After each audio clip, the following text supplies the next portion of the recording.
Hello everyone, welcome to CLAT prep. आज 17 of the जुलाई 2025 और जैसा कि आप सभी को पता है हम डेली न्यूज़ एनालिसिस करते हैं, फैक्चुअल एनालिसिस करते हैं और उसके बाद 20 क्वेश्चंस की प्रैक्टिस भी करते हैं।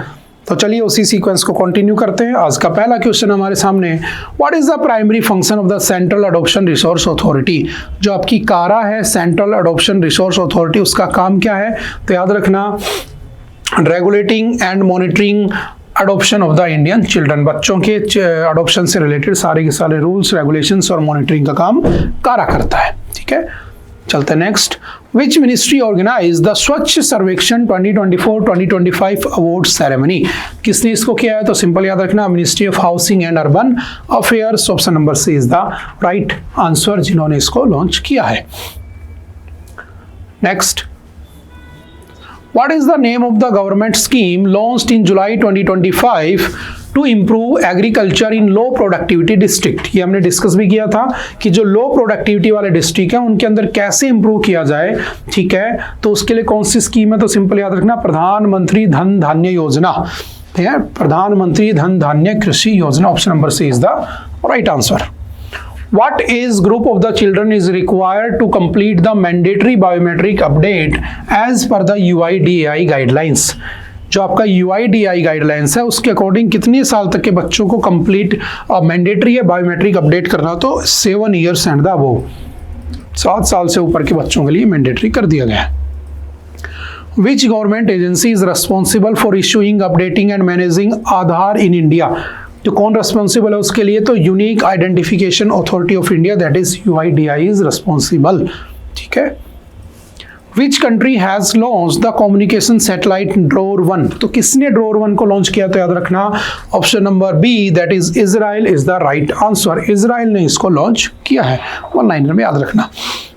Which state government has launched My Deed National Generic Document Registration System NGDRS pilot project? तो किसने किया है?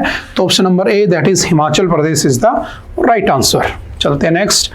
Where was the India's first water technology park named Aquatech Park inaugurated? तो कहाँ पर हुआ है Aquatech पार्क? तो याद रखना Assam. Option number C is the right answer. 1 liner question में याद रखना। ठीक है, चलते next. Which type of plate boundary is most commonly associated with the occurrence of the major earthquakes? ये भी हमने 12 में डिस्कस किया था कि जो प्लेट्स होती हैं अलग अलग टाइप की होती हैं ना, कन्वर्जेंट, डाइवर्जेंट और पैरेलल प्लेट्स। तो सबसे ज्यादा अर्थक्वेक कहाँ पर आते हैं? कन्वर्जेंट प्लेट, यानी कि सॉरी आपकी कन्वर्जेंट प्लेट जो कि आपस में टकरा रही होती है। ठीक है, नेक्स्ट कौन सा है? What is the point on the Earth's surface directly above the earthquake focus called? मैंने कहा अर्थक्वेक आया, अर्थक्वेक के बिल्कुल डायरेक्टली ऊपर क्या होता है? तो जहां अर्थक्वेक जनरेट होता है उसे हम कहते हैं फोकस पॉइंट, और उसके बिल्कुल ऊपर परपेंडिकुलरली उसके बिल्कुल ऊपर जो अर्थ के ऊपर पॉइंट होता है अर्थक्वेक जहां पर आता है उसे हम क्या कहते हैं? एपिसेंटर कहते हैं। Option number C is the right answer. ठीक है, ये आपके अर्थक्वेक की टर्मिनोलॉजी होती है। ठीक है, next. The Nirbhaya rape case took place in which year leading to the nationwide protest and the legal reforms in India? तो कब हुआ था? 2012। ठीक है, चलती हुई बस में जो रेप हुआ था उसके बाद आपकी 0 FIR और ये कॉन्सेप्ट इंप्लीमेंट कर दिए जाते हैं। Which committee was formed in the aftermath of the Nirbhaya rape case to recommend the changes in the criminal laws related to the sexual violence? तो कौन सी थी? Justice Verma committee. Option number B is the right answer. चलते हैं next. The post act 2013 stands for which of the following? तो ये Vishakha guidelines के बाद आया था, हमने डिस्कस भी किया था। इसका पूरा नाम क्या है? Prevention of the sexual harassment at the work place, और इसके लिए आपके पास ICC होना चाहिए। ठीक है, इंटरनल कंप्लेंट कमेटी होनी चाहिए। Vishakha guidelines were laid down by which institution? तो कौन लाया था? Simple, option number D that is supreme court of India. Supreme court of India उसे इंप्लीमेंट करता है। ठीक है, 1 लाइनर में याद रखना। When was the National Crime Records Bureau established in India? कब बना था NCRB? तो ये बना था आपका 1986 में। नेशनल क्राइम रिपोर्ट ब्यूरो जो है आपका, रिकॉर्ड ब्यूरो सॉरी जो 1986 में बना होता है। कारा, central adoption resource authority, functions under which ministry of the government of India? तो कौन सी मिनिस्ट्री के अंडर काम करती है? तो सिंपल याद रखना, ministry of women and child development के अंडर में ये काम करती है। Option number B is the right answer.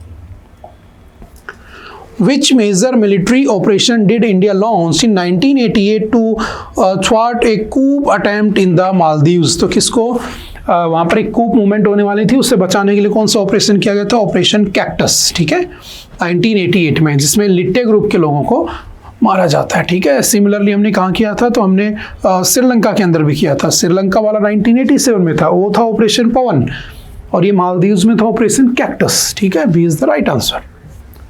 What is the name of the joint India Maldives military exercise focused on the counter terrorism and the maritime security? तो क्या नाम है उसका?